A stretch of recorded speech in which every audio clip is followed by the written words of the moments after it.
भजन के समय जब अंतर में प्रकाश दिखाई देने लगे, स्वर्ग वैकुंठ की रचना दिखाई देने लगे, देवी देवता दिखाई देने लगे, और इसके अलावा भजन पर बैठो तो घंटे की आवाज़ सुनाई देने लगे, और वह आवाज़ अपनी ओर तुम्हें आकर्षित करने लगे, तो क्या करना है आज इस सत्संग में आपको बताया गया है। इस सत्संग का कोई भी पार्ट स्किप मत कीजिएगा। जी हाँ मेरे सत्संगी भाई बहनों, इस सत्संग को पूरा सुनिएगा और सभी प्रेमियों तक शेयर करिएगा।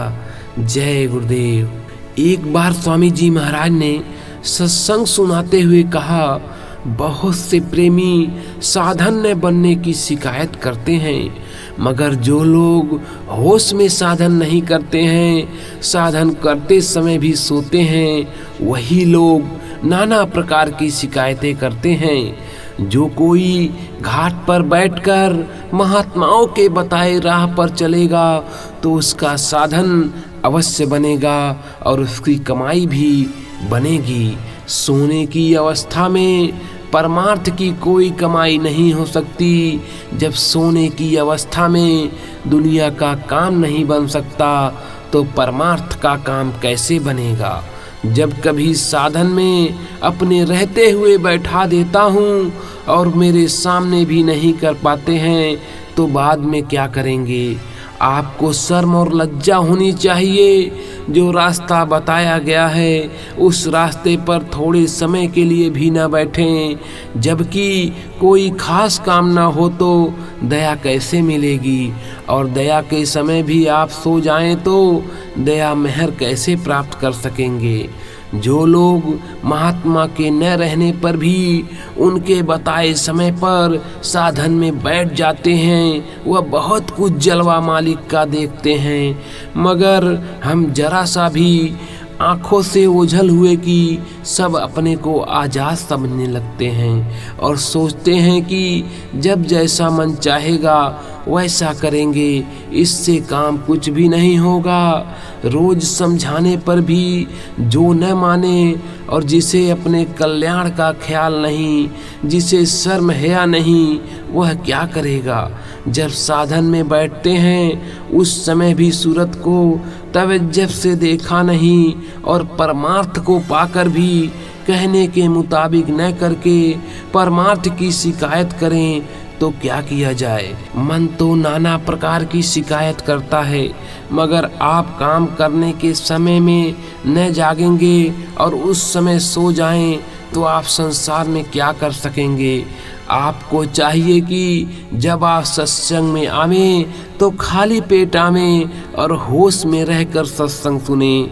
जब यहाँ से अपने घर जाएं तो कुछ समय के लिए सीधे साधन में बैठ जाएं।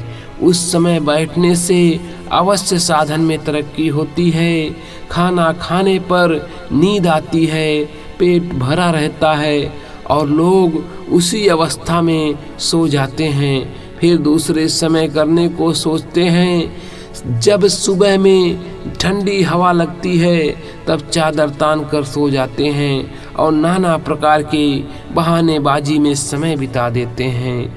महात्मा जब अपने सामने साधन में बैठाते हैं तो खास दया मेहर देने के लिए, मगर जब हम उस समय भी वह सो जाएं तो क्या पता मालिक की क्या दया मेहर आई।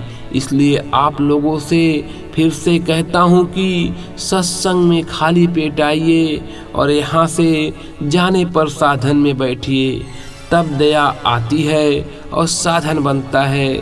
उसे करके देखें। इससे अधिक किस प्रकार से जगाया जाए। जब घाट पर बैठो तब जागो, सो नहीं तभी रास्ता आगे मिलेगा। इस बात को अच्छी तरह से ध्यान में रखो। जब तुम आंख बंद करके ध्यान में बैठो और प्रकाश दिखाई देने लगे, स्वर्ग वैकुंठ की रचना दिखाई देने लगे, देवी देवता दिखाई देने लगे और इसके अलावा भजन पर बैठो तो घंटे की आवाज़ सुनाई देने लगे और वो आवाज़ तुम्हें अपनी ओर आकर्षित करने लगे, तो इन बातों का विशेष ध्यान रखो।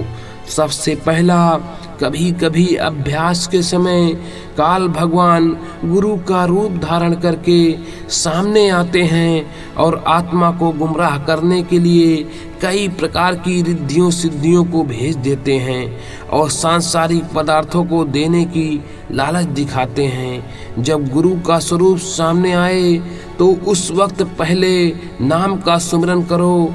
अगर कोई धोखा है तो वह शक्ल तुरंत गायब हो जाएगी। नाम के समय सुमिरन से अगर स्वरूप सामने खड़ा रहे तो समझो गुरु महाराज ही हैं और तुम उन्हें प्रणाम कर सकते हो, बातें कर सकते हो, अपनी समस्याओं को पूछकर उसका निवारण भी कर सकते हो। दूसरी पहचान यह है कि काल गुरु का रूप धारण कर सकता है किंतु आँख नहीं बना सकता। काल की आँख लाल होती है और गुरु की आँख से सफ़ेद ज्योति निकलती रहती है। इस बात की भी परख कर लेनी चाहिए और चूक जाने पर काल जीव को बहका सकता है। तीसरी पहचान ये है कि तीसरे बाईं तरफ से जो आवाज़ सुनाई पड़े उस पर ध्यान मत दो। दाहिने तरफ से घंटे की आवाज़ आ रही है उसको सुनना चाहिए। घंटे की आवाज़ निरंजन भगवान के मुंह से निकल रही है। उसे सुनते सुनते तुम उसमें जब लय हो जाओगे तो आवाज़ चुंबक की तरह खींचकर निरंजन भगवान यानी ईश्वर खुदा के सामने खड़ा कर देगी। फिर उनका दर्शन दीदार हो जाएगा। साधना के वक्त आपको अंतर में ज्योति दिखाई देती है, महल, नदियाँ, बाग बगीचे दिखाई देते, देवी देवता से भी भेंट मुलाकात होती थी, बड़ा आनंद आता था। मधुर मधुर बाजे सुनकर आपका मन झूमने लगता था, किंतु कुछ दिनों से वह सब बंद हो गया। इसमें घबराने की बात नहीं है। आत्मा पर कर्मों के पर्दे आ जाते हैं, तब दिखाई देना और सुनाई देना बंद हो जाता है। जब आँख और कान पर से कर्मों की गंदगी हट जाएगी तो फिर पहले जैसा दिखाई सुनाई पड़ने लगेगा। साधकों को बाहर के जीवन में बड़ी सावधानी बरतनी चाहिए। उठने बैठने से, खान पान से कर्मों का आदान प्रदान होता रहता है। अगर कोई शाकाहारी नहीं है और उसके साथ खान पान होगा तो कर्मों के भारी पर्दे आएंगे और फिर ऐसा होगा। फिर मेहनत करके यानी अधिक समय देकर भजन ध्यान सुमिरन करके पर्दों को साफ किया जाता है, जब जाकर पहले जैसी स्थिति होती है। जय गुरुदेव।